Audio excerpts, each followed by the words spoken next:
കഫുല്ലദാനിൽ ജാരി, അയൽവാസിയെ തൊട്ട് ഉപദ്രവങ്ങളൊക്കെ നമ്മൾ പ്രതിരോധിക്കുക. അയൽവാസിൻ്റെ വീട്ടിൽ കല്യാണമുണ്ട്, കല്യാണത്തിന് അന്വേഷണം വരുന്നുണ്ട്, ഉപദ്രവം പ്രതിരോധിക്കേണ്ടിയിരുന്നില്ല, ഉപദ്രവം കാരണം. ഇവിടെ എന്നോടൊരു സാധുസ്താദ് പറഞ്ഞു, മോന് 60 ചില്ലാന കല്യാണം വന്നു, ഒറ്റൊന്നും അയൽവാസികളെ സമ്മതിച്ചില്ല. മോളെ കെട്ടിച്ചു കൊടുക്കാനല്ലേ, സ്വാഭാവികമായിട്ടും വാപ്പാക്കൊരാശങ്ക ഉണ്ടാവുമല്ലോ. അയൽവാസികളോട് പോയി അന്വേഷിക്കും എന്താ കുട്ടിയുടെ കഥ എന്നൊക്കെ. ആ കുട്ടി 2 പ്രാവശ്യം ആത്മഹത്യക്ക് ഒരുങ്ങി. 2 പ്രാവശ്യം ആത്മഹത്യക്ക് ഒരുങ്ങി. എൻ്റെ കുട്ടീൻ്റെ കയ്യിൽ നിന്ന് കയറ് ഞാൻ വാങ്ങി വലിച്ചെറിഞ്ഞു. 60 കല്യാണം വന്നിട്ട് മൊത്തം മുടക്കി എന്നൊക്കെ പറഞ്ഞാൽ എത്രമേൽ ഫിറൗനാണ് അയൽവാസി എന്ന് ആലോചിച്ചു. നല്ലതേ പറയാവൂ, ഉള്ളതേ പറയാവൂ, അതൊക്കെ വേറെ കാര്യം.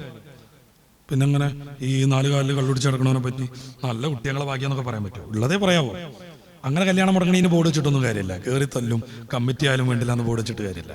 മനുഷ്യൻ നന്നാവണം. 4 കാലിലല്ല, മനുഷ്യന്മാരൊക്കെ 2 കാലിലാണ് നടക്കുക, അങ്ങനെ ആവണം.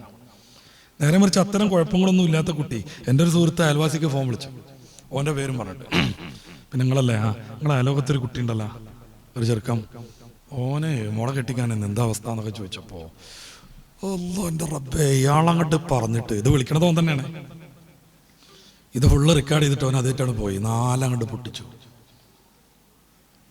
ഈ ഈമുള്ള കുട്ടികൾക്ക് അവിടെ ഇവിടെയും പോയിട്ട് പോലെ വികാരം തീർക്കാൻ പറ്റൂലേ, കല്യാണം തന്നെ നടക്കണം.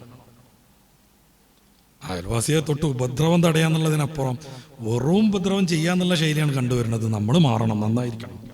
വെള്ളം അവൻ്റെ വീട്ടിൽ കൊഴുക്കി വിടുക, നമ്മളെ മേലെ ഉള്ള പറമ്പിൽ നിന്ന് വെള്ളം വരുമ്പോൾ മറ്റോ വലിയ ചറകെട്ടി അവിടെ നിൽക്കുക, എന്നിട്ട് ഇയാളുടെ മുറ്റൊക്കെ വെള്ളം മൂടുക. സ്വാഭാവികമല്ലേ, വെള്ളത്തിന് താഴേക്കല്ലേ പോകാൻ പറ്റുള്ളൂ. അത് ഇയാൾ പറഞ്ഞിട്ടുണ്ട്, ഇജ്ജ് അവിടെ കടന്നട കുടിച്ചളാന്നൊക്കെ പറയാം. ഇതൊക്കെ നമ്മുടെ നാട്ടിൻ പ്രദേശത്ത് നടക്കുന്നതാണ്. ഉപദ്രവം ഇല്ലാതാക്കണം.